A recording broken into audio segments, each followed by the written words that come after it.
C programming এর Bangla video টিউটোরিয়ালে সবাইকে স্বাগতম। আমি মোহাম্মদ শরীফ চৌধুরী। আজকের পর্বে আমি ডু লুপ নিয়ে আলোচনা করব।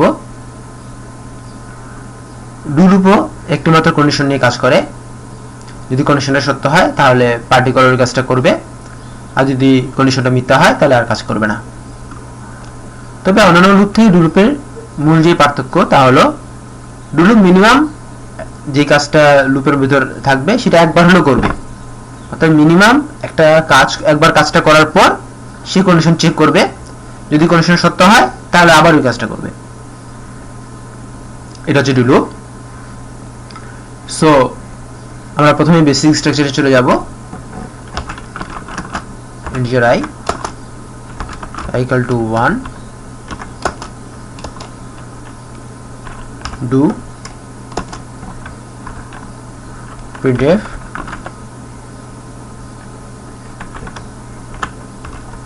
percentage space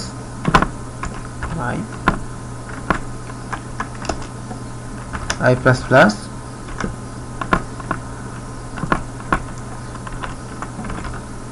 while I less than equal to 5.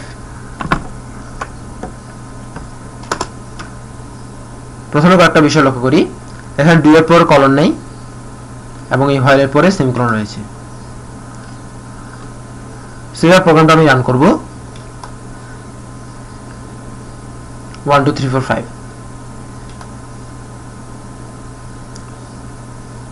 এবার আমরা একটু বিশ্লেষণে আসি।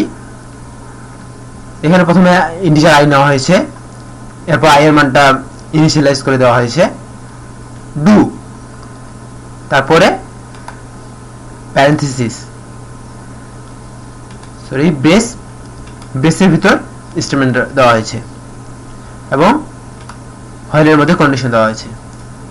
এর মানে হচ্ছে যে প্রথমে এই কাজটা একবার করা হবে, অর্থাৎ i এর মানটা একবার প্রিন্ট করা হবে, তারপর কন্ডিশনটা চেক করা হবে যদি i এর মান লেস দেন ইকুয়াল টু 5 কিনা। তারপর যদি কন্ডিশন যদি সত্য হয় তাহলে আবার এই কাজটা করবে, যদি মিথ্যা হয় তাহলে কোনো কাজ না করে নিচে চলে আসবে। সো গত দুই পর্বে আমি ভালোভাবে কোড বিশ্লেষণ করেছিলাম এবং এর ফলে আপনাদের হয়তো এটা বুঝতে অসুবিধা হওয়ার কথা না যে এটার আউটপুট কেন 1 2 3 4 5 আসলো। আপনি নিজেরাই চেষ্টা করতে পারেন এবং আমি জানি যে আপনার চেষ্টা করলে অবশ্যই পারবেন। যদি সমস্যা হয় তাহলে আমাদের সঙ্গে যোগাযোগ করবেন। এবার আমি যে কাজটা করব যে গত দুই পর্বে করেছিলাম যে গো টু তে কনভার্ট করাটা, এটা আমি কমান্ড লাইনের মধ্যে দিয়ে রাখলাম। গো টুর ক্ষেত্রে কি করা হয়েছিল যে i এর মানটা 1 করে দেওয়া হয়েছিল, তারপরে লুপ লেখা হয়েছিল, তারপর printf percentage space comma I plus plus if I less than equal to 5 go to loop. So এতক্ষণে হয়তো আপনারা বুঝে গেছেন যে ডু লুপ আর গো টু লুপ হুবহু একই রকম, শুধুমাত্র এখানে ডু লিখতে লাগে আর এখানে লুপের নাম যেটা আমরা যেখানে যাব সেটা, আর এখানে while লিখে কন্ডিশন দিতে লাগে আর এখানে if লিখে কন্ডিশন দিতে লাগে। এছাড়া বাকি কাজ সব কাজ সেম টু সেম একই। এটাও রান করলে 1 2 3 4 5 আউটপুট পাওয়া যাবে।